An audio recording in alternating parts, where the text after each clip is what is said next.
There comes a time when we put our differences aside and focus on what unites all of us.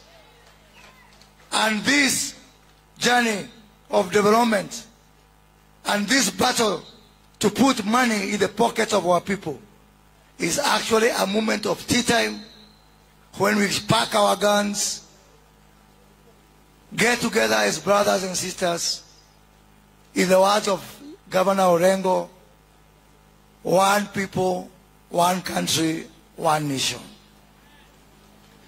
I am here today to culminate a very busy week and very fruitful week, which started in the plains of Laikipia, a county which brings together all communities of this country, from Kikuyus to Luos to Maasais to Turkanas to Pokots. On Monday. On Tuesday, we were in Nyatike, in Migori County, launching a similar industrial park.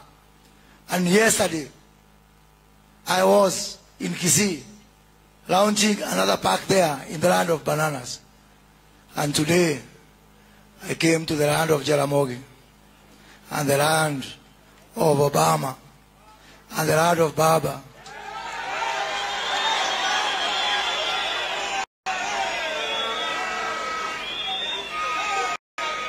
And the land of the great James Orengo, to say that indeed development has no boundaries and we are all one people.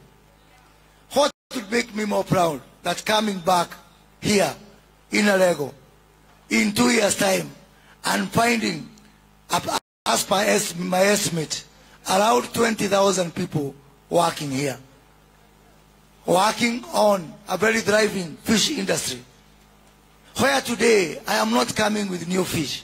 It is the same fish that is found in this treasure of yours called the lake. But I am here today to ensure that you reap maximum benefit from your fish. The same fish that you have.